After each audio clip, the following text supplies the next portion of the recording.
अर्थमंत्री निर्मला सीतारामन ह्या अंतरिम बजेट सादर करणार आणि मात्र यांच्या पिटाऱ्यामधनं काय काय बाहेर निघतंय हे बघणं महत्त्वाचं असणार आहे। मात्र एकूण जर का सेक्टरबद्दल बोलायचं तर कोणत्या सेक्टरला किती प्राधान्य मिळू शकतं, सोबतच हेल्थ असेल किंवा एज्युकेशन असेल याला कशा प्रकारे प्राधान्य मिळतंय हे बघणं महत्त्वाचं असणार आहे। आणि त्याच संदर्भात बोलण्यासाठी माझ्यासोबत आहेत इंडियन मर्चंट चेंबरचे अध्यक्ष आणि उपाध्यक्ष। आपण त्यांच्याशी बातचीत करूया।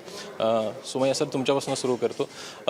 कसं बघता आहे, नेमकं हंगामी बजेट आहे, मोठ्या घोषणा नसणार आहे, मात्र ज्या सध्याच्या योजना आहेत त्याच्यामध्ये जी एज्युकेशन सेक्टर आहे त्यामध्ये काय काय असू शकतं?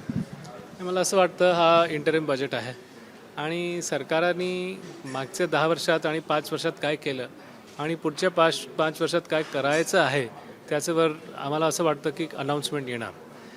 आता आपली भारतात लोकसंख्येमध्ये तरुण लोकांचं खूपच आहेत आणि सरकाराचं जोर इन्फ्रास्ट्रक्चरवर आहे किंवा आता पाहूया तर ॲग्रिकल्चर क्षेत्रात आहे, स्पेस म्हणजे अंतरिक्षमध्ये पण आहे हे आणि मॅन्युफॅक्चरिंगमध्ये पण जोर आहे।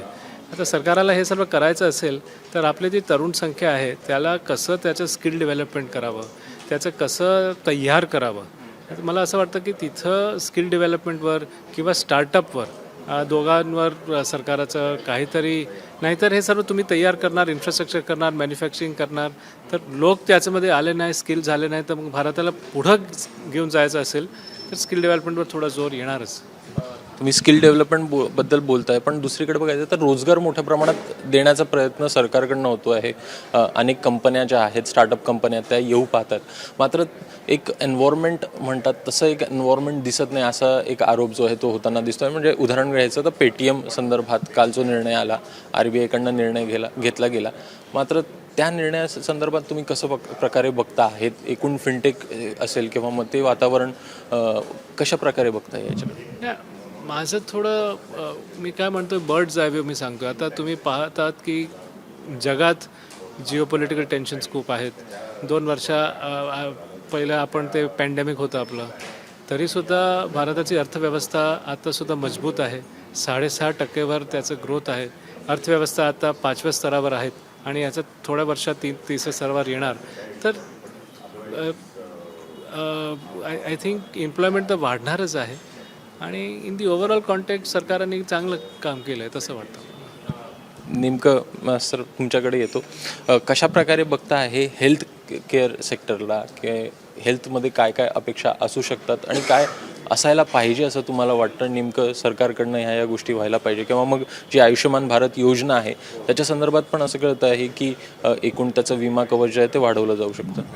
याची महत्त्व त्या इम्पॉर्टंट आहे रुरल सेक्टरला। रुरल सेक्टरला आउटरीच अजून कमी आहे आपली आणि तिकडे फोकस करायची जरूरत आहे। तिकडे फोकस जास्त झाला तर आपल्याला यंगस्टर्स तिकडनं येऊ शकते।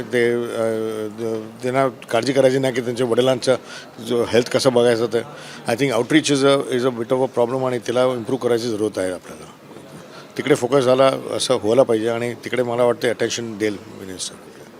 नॉर्मल इन्फ्रास्ट्रक्चर जर का बोलायचं तर इन्फ्रावर मोठ्या प्रमाणात मागच्या वर्षी खर्च केलेला होता, यावर्षी कशा प्रकारे बघता? कंटिन्युटी इम्पॉर्टंट आहे, कंटिन्युटी करायची जरूरत आहे, कारण आपलं अजून इन्फ्रास्ट्रक्चर वॉन्टिंग आहे।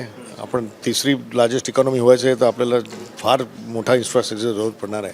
फक्त पोर्ट्स आणि एअरपोर्ट्स नाही, पण आपल्याला रोड्स वगैरे तर एक्सपांड करावं लागणार आणि त्यांच्या प्रोग्रामिंग करावं लागणार। ते इम्पॉर्टंट आहे नाही, त्याच्यावर अटेन्शन मला वाटते देईल ते लोक। That's where attention will go. तर नेमकं बघायचं तर इन्फ्रास्ट्रक्चर संदर्भात कंटिन्युटी असेल किंवा मग जसं सरांनी सांगितलं की एकूण ह्या मध्ये योजना जरी का नसल्या तरी त्याच्यामध्ये मोठ्या प्रमाणात ज्या अर्थ आहे, बजेट आहे, ते देखील त्याचं आवंटन व्हायला पाहिजे, अशा प्रकारच्या जी प्रतिक्रिया आहे ती दोघांकडनंही व्यक्त करताना पाहायला मिळत आहे। कॅमेरामॅन अजित कदमसह अभिषेक फुटाळ, ABP माझा, मुंबई।